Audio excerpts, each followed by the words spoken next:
नारद जी ऐसे विचित्र संत हैं, वो कभी एक जगह बैठते नहीं हैं, कहीं ना कहीं भ्रमण करते रहते हैं। अब एक बार क्या हुआ, सूत जी कहते हैं उन संतों से कि नारद जी भ्रमण करते करते जा रहे थे। नारद जी जाने लगे तो पुष्कर में गए, हर जगह तीर्थ करने के लिए गए हैं। तो उन संतों ने पूछा कि आपको सबसे बड़ी शांति कहाँ पर मिली, कहाँ सुख मिला? तो नारद जी ने कहा कि मुझे कहीं भी सुख नहीं मिला, कहीं भी शांति नहीं मिली है। जहाँ भी जाता हूँ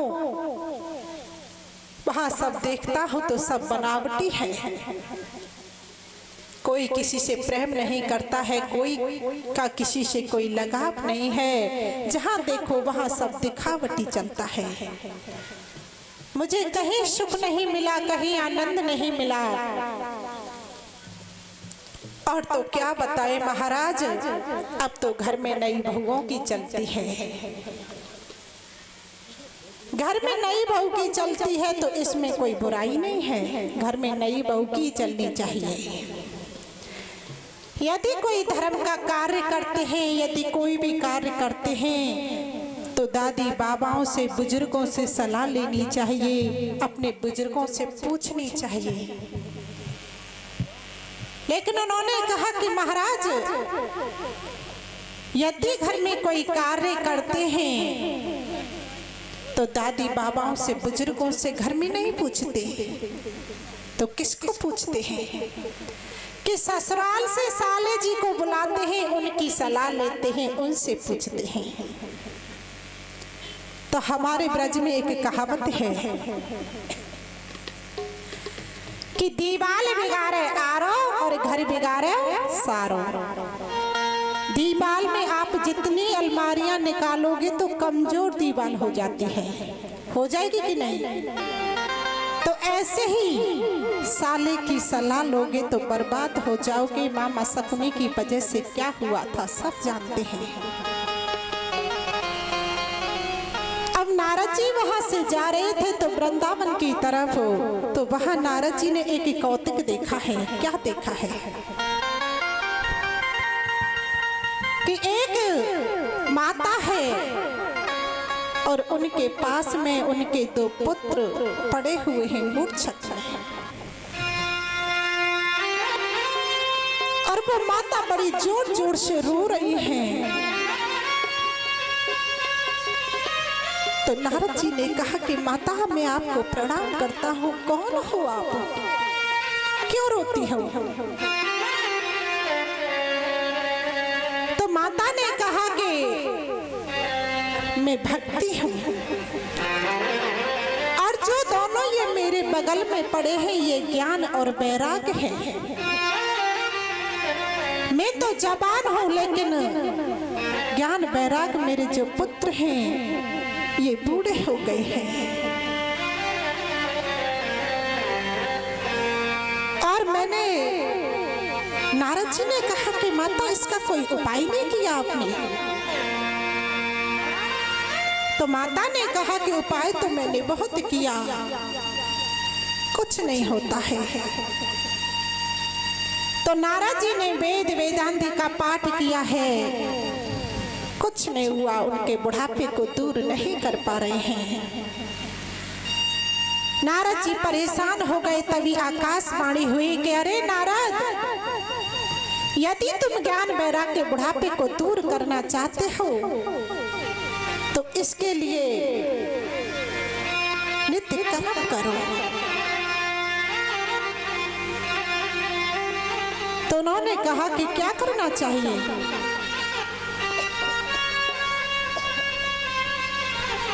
कि तुम्हें भागवत करवानी चाहिए, सप्ताह प्रवचन, उससे इनका बुढ़ापा दूर हो सकता है। नारद जी ने आकाशवाणी की बात सुनी और वो वहां से चल दिए, सनत कुमार जी के पास में पहुंच गए। जी से कहा कि महाराज, मुझे भागवत कहाँ करनी चाहिए, आप ही कोई स्थान बताइए और आप मुझे भागवत सुनाइए। और मैं अपने लिए नहीं करवा रहा हूँ, ये भागवत में भक्ति माता ज्ञान वैराग के लिए करवा रहा हूँ। तो सनंत कुमार जी ने कहा कि ठीक है। हरिद्वार के पास गंगा जी का तट है, वहीं पर एक सुंदर व्यास मंच लगाया है और चारों भाई सनंत कुमार जी को विराजमान कर दिया। विराजमान हो गए और नारद जी कथा करा रहे हैं। आसन बिछा लिया है, आगे बैठे हैं और 3 आसन बगल में डाल दिए हैं। लेकिन भागवत कथा के बड़े नियम होते हैं कि भागवत कथा कराते हैं तो अपनी पत्नी सहित बैठकर के सुननी चाहिए। अब वो संत हैं, अब वो पत्नी कहां से लेकर के आए? तो उन्होंने कहा कि मेरे तो कोई पत्नी नहीं है। तो सनंत कुमार ने कहा कि कोई बात नहीं, अब 3 आसन डाल दिए हैं और भागवत शुरू हो गई है। अब तो वहां संतों का आगमन शुरू हो गया कि सनंत कुमार जी कथा कर रहे हैं, नारद जी करवा रहे हैं, चलो सब कथा सुनने के लिए पहुंच रहे हैं। इधर नारद जी ने कहा कि हे भक्ति माता, मैंने आपके लिए ये कथा करवाई है, आप अपने पुत्रों के साथ में आए और इस आसन पर ग्रहण करें, आ जाइए। अब नारद जी ने सनंत कुमार से कहा कि महाराज, मैं आपसे एक प्रश्न करना चाहता हूँ। सनंत कुमार ने कहा कि बोलिए। कि मेरा प्रश्न ये है कि कोई यदि रोज धर्म पुण्य करता है, अच्छे कर्म करता है, वो भागवत सुनता है तो उससे मुक्ति मिलती है, ये तो समझ में आता है कि उससे तो मुक्ति मिलनी है। लेकिन यदि कोई पापी दुष्ट व्यक्ति भागवत सुने तो क्या उसे मोक्ष प्राप्त हो सकता है? अपने जीवन में उसने कभी कोई अच्छे कर्म नहीं किए हों, पाप किए हों। अब तो सनंत कुमार ने कहा कि हाँ नारद, मैं तुम्हें एक कथा बताता हूँ, कथा सुनाता हूँ कि एक तुंगभद्रा नदी के किनारे बहुत सुंदर नगर था और उस नगर का नाम था उत्तम नगर। उस नगर में एक पंडित जी हैं, ब्राह्मण, वहां पर वो वास करते हैं।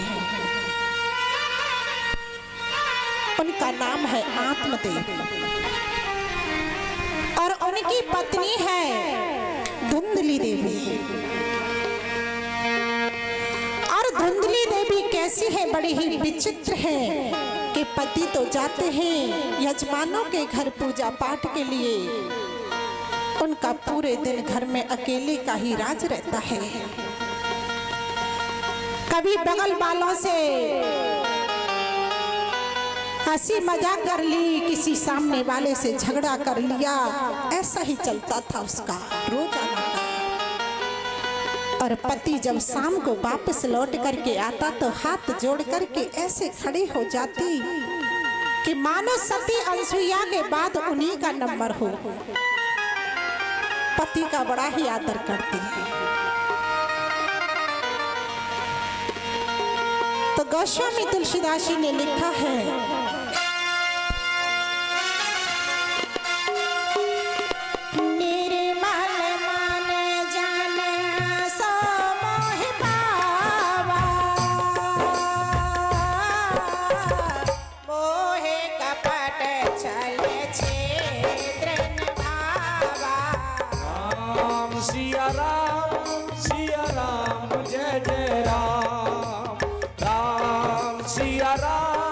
सिया राम जय जय राम।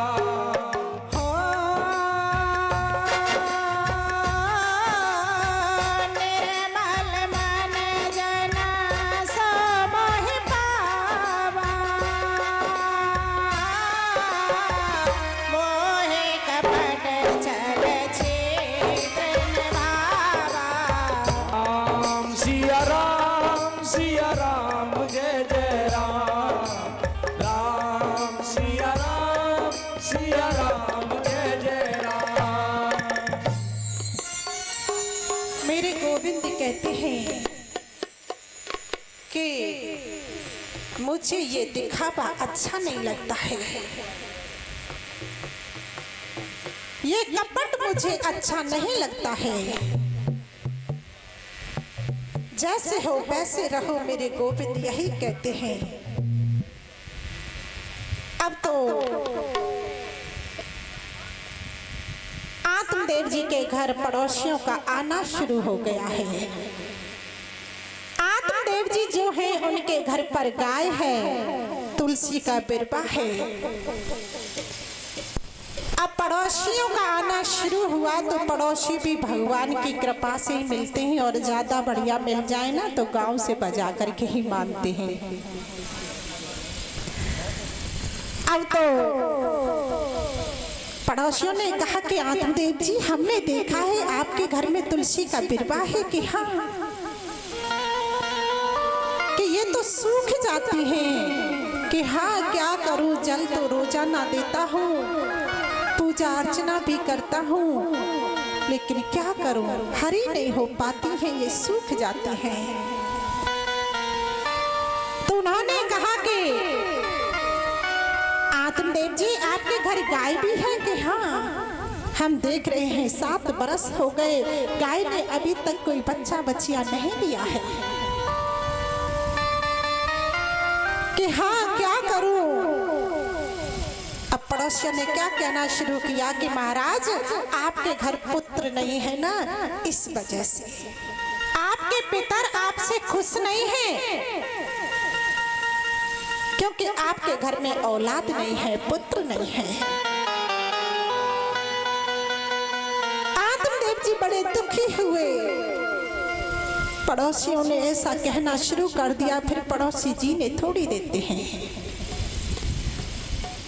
फिर तो ऐसे ही लगे रहते। तो एक दिन क्या हुआ कि आत्मदेव जी ज्यादा परेशान हो गए, दुखी हो गए, और वो जंगल में चली गई। और जंगल में जाकर के रोते हैं, अपने सिर को पटक पटक करके रो रहे हैं, जमीन पर मारते हैं। अब ऐसे रो रहे थे तो वहां पर एक संत जी का आगमन हुआ। एक संत जी आ गए। संत जी ने आत्मदेव जी को देखा रोते हुए और कहा कि आप तो बहुत बड़े कर्म कांडी मालूम होते हो, क्यों रोते हो पंडित जी?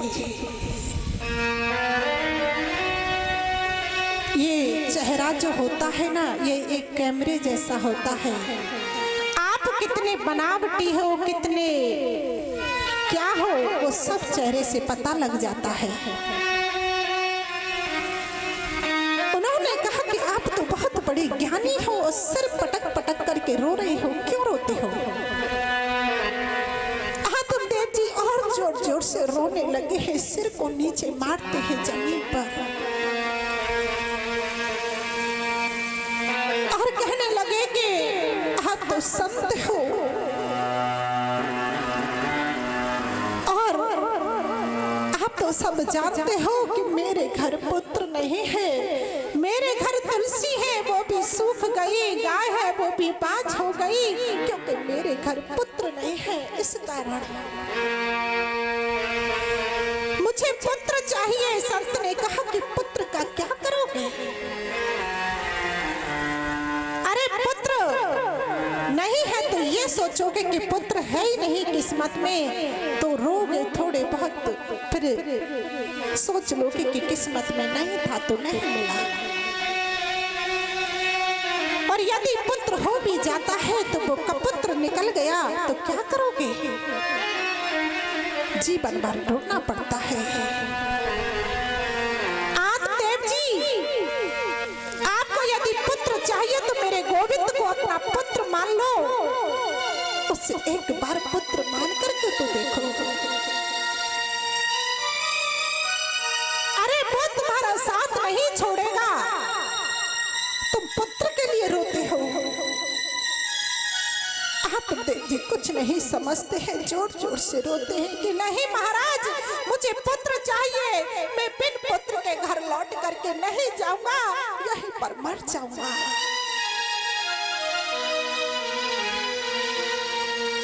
तो कहते हैं आत्मदेव जी, रोते हैं, मैं दुखिया नीर बहाता, तू बैठा मौजे उड़ाता। मैं दुखिया नीर बहाता, तू बैठा मौज उड़ाता। मैं दुखिया नीर बहाता, तू बैठा मौजे उड़ाता।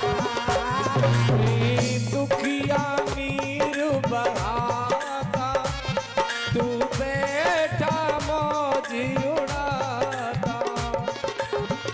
कुछ तो सोच विचार रहम करे, कुछ तो सोच विचार रहम करे, दीनानाथ कुहाता कुहाता। मैं दुखिया नीर बहाता, तू बैठा मौज उड़ाता।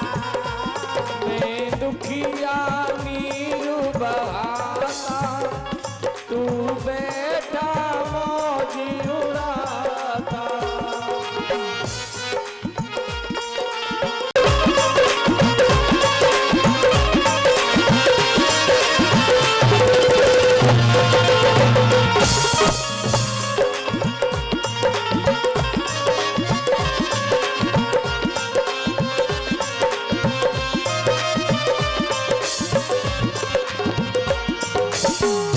और आत्मदेव जी रोते हैं और कहते हैं कि हे गोविंद, यदि तुम सोचते हो कि ध्रुव प्रहलाद की तरह मैंने भक्ति नहीं की है, तो मुझे इतना ही आता है, इससे ज्यादा मैं नहीं कर सकता हूँ।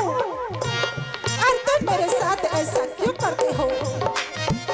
ध्रुव प्रहलाद सुधामा जैसी धीर कहाँ से लाऊं? ध्रुव प्रहलाद सुदामा जैसी धीर कहाँ से लाऊं? प्राणी हूँ काले काले का भगवान, प्राणी हूँ काले काले का भगवान, हर पल धीर गवाऊं। मैं हर पल धीर गवाऊं, मैं हर पल धीर गवाऊं। जैसा भी हो सेवक तेरा, जैसा भी हूँ सेवक तेरा, काहे मने लजाता लजाता। मैं दुखिया नीर बहाता, तू बैठा मौजे उड़ाता। मैं तो दुखिया नीर बहाता, तू बैठा मौज उड़ाता।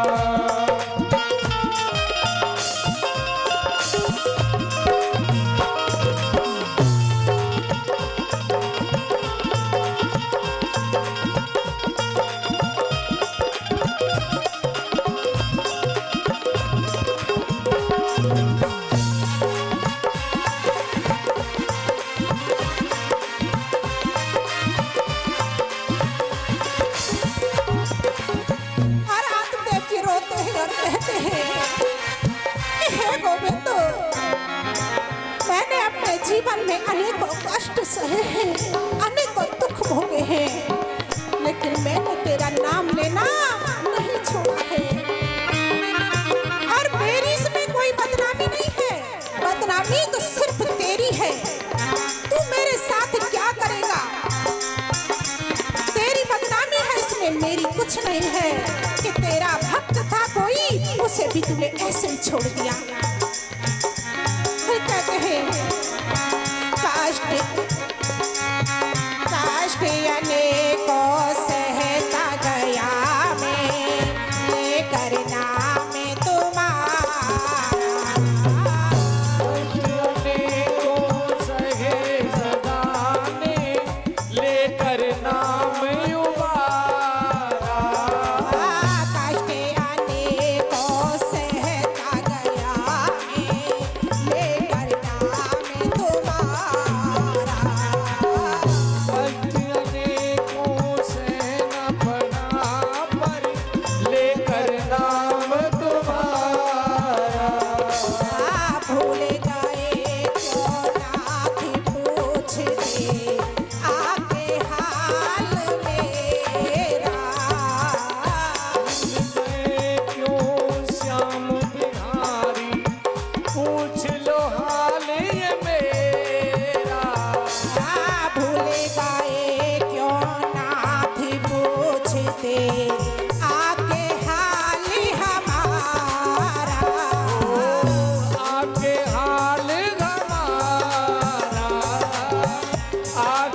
मैं दुखिया नीर बहा